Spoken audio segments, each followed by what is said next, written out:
Welcome to Seed Time Wealth. My name is Christina, and God has commissioned me to teach his children his truth regarding their finances. Today, we're going to be going over Psalms 115, and we're going to be learning how, when we trust in him, what he's willing to do for us. So David in Psalms 115 is talking about how there are other nations surrounding and within where Israel, the nation of Israel, is. And these nations are worshiping other gods. They're making these gods their idol. And David's telling Israel or encouraging Israel not to do that, because when you put your trust in God, he's going to bless you. Not only is he going to bless you, he's going to remember you and bless you. So let's dive in. So starting with verse 1, David's saying to the Lord, "Lord, may glory be given to you, not to us. You are loving and faithful." And so yesterday I did a video on the reward of humility. And in this verse, really, David is being humble. He's displaying humility, praise, and thanksgiving. And we learned yesterday with humility, I kind of broke that down. And what it means is us willing to put our importance, our ranking, our status, our educational level, all that to the side in order to glorify God or for God to get the glory. So not putting ourselves up front to be important, but putting God up front to be important. And so that's essentially what he's doing in this verse. He's praising him for who he is. And then he goes into what the other nations are doing. So verses 2 through about 7, he's talking about how the nations are asking, where is their God? And then he goes on to explain that our God is in heaven and he can do all things. We know God is sovereign. There's nobody over him. There's no type of authority over him. Whatever he decides to do, he will do and he can do. Also, he resides in heaven, where these other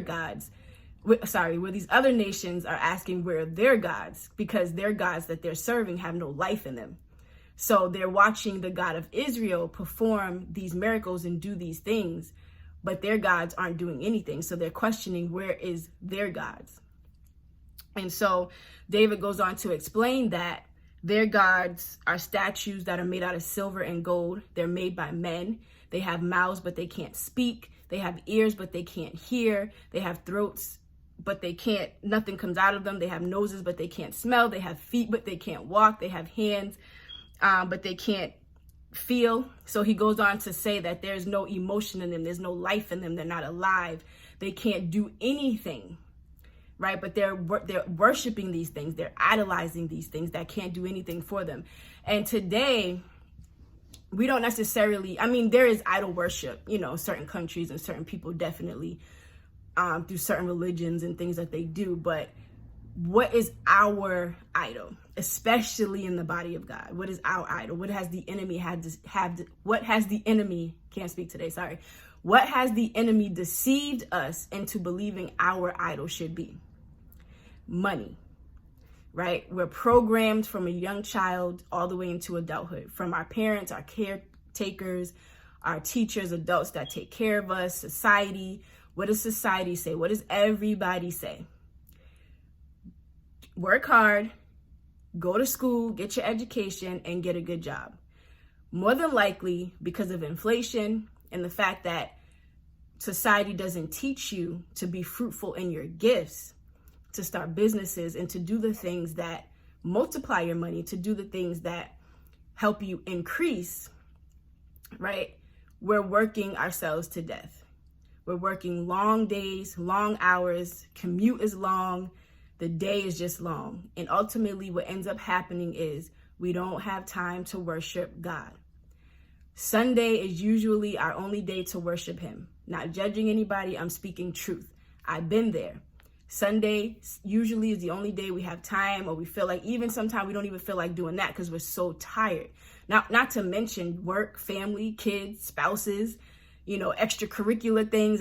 We have so much that we are putting ourselves into where we're toiling over money, for material possessions, for a status, for lifestyle, to fit in. For whatever reason, we're going after it the wrong way, and we're chasing after it for the wrong reasons.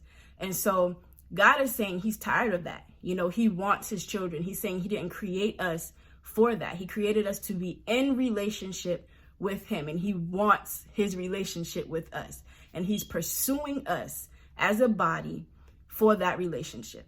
We're not even pursuing him, but he loves us just that much that he's saying, listen, I want you to go and teach my children that I want them. I want you to get that in your spirit, how bad God wants you, right? And he's saying you don't have to do it that way. Seek me first, right? And so that's kind of what David is saying to them, is that these idols and these things that they make, he's saying don't put your trust in those things. He goes on in the next several verses to say that, one, if you do, you're ultimately going to become like those things, which is death, which is non-productive. You're not alive. You have nothing in you. So the visions, the dreams, the giftings, everything that God has given you, you're not even going to be in the right mind to utilize them. So you're going to be consistently wasting your life, toiling day in and day out for the lifestyle that you want, right? Which we know it shouldn't even be about that. That's a byproduct of the blessing. But that's not what we're here to do. We're here to overcome things. We're here to be the light of the world, the salt of the world. We're here to show the world that the kingdom of God is here, right? And so that requires us to be in his presence, actively listening and being obedient to do whatever he tells us to do. And because of that, he will then bless us with these other things. So the blessing and money and all that is a byproduct of our obedience to him. It's not even the main thing. And so he wants us as his children to get that. And so he goes on to encourage Israel, Aaron, the priest, and others to put their trust in God. And he says that when you do that, God will remember you and he will bless you. When you put your trust in him, he will remember you and he will bless you. So all those days of you chasing something, you don't have to do that anymore. I'm slowly learning this. It took me a long time from when I was 14 and God said some specific promises to me regarding my finances. From then all the way till now, I'm 37, but it's been a long journey of me wrestling with him, trying to do it my way, trying to do it what I wanted to do. And he's saying, no, that's not what I'm telling you to do. I'm calling you to do it a different way. And I'm calling you to show my people what that way is. And so I'm slowly putting myself under obedience and submissiveness to what he's saying. So follow this journey with me. I'm excited. I've been rocking with God for a long time, since I was 12. So I've seen him do many miraculous things. So this was one of the hardest things. And I'm just going to be transparent because I think a lot of us struggle with this. So I think it's necessary to be transparent. But I think finances is one of the hardest things that we struggle with, in believing that God can do something. Because, when you're in your house and your mortgage is due and you can't pay it for 6 months and your house is being foreclosed on, when you're working or you're doing things or you're serving, and you're feeding the homeless, for instance, but you go home and you don't have food, right? When you are doing the things of God, but then you go to your space and your needs feel like they're not being met, it's hard to say, God, I trust you. It's hard. I've been there. I've been there. It is hard, right? But a lot of times what I'm learning is he does those things as a test to see where our heart really stands. Do we really trust him? We're doing it for others, but we go home to not seeing it. Do we really trust him? Can we really speak his word in the atmosphere and say, God, I trust you, even though I don't see it? That's faith, finances has been the hardest thing on my journey. He's healed me. He's done miraculous things, blessed me with businesses where I haven't had to come out of my pocket to buy, my testimony it's a lot to it, and I've seen a lot of things, but when it comes to this, it was the hardest thing for me. And so he's slowly breaking me and molding me, and within that, I'm going to be teaching you guys. And so he goes on, like I said, he goes on to encourage them, because when you put your trust in him, he remembers you, he then blesses you. He then goes on to verse 14, and this is a verse that I try to say like 10 times every day, right? Verse 14 says, the Lord shall increase you more and more, you and your children. So I just get into an atmosphere where where I'm praying and I'm like, the Lord shall increase me more and more, me and my children. Thank you, Father, for increasing me more and more, me and my children. I even tell the enemy, right? Satan, God said he's going to increase me more and more, me and my children. So I just speak that into the atmosphere and expect throughout my day that God is going to increase me more and more, me and my children.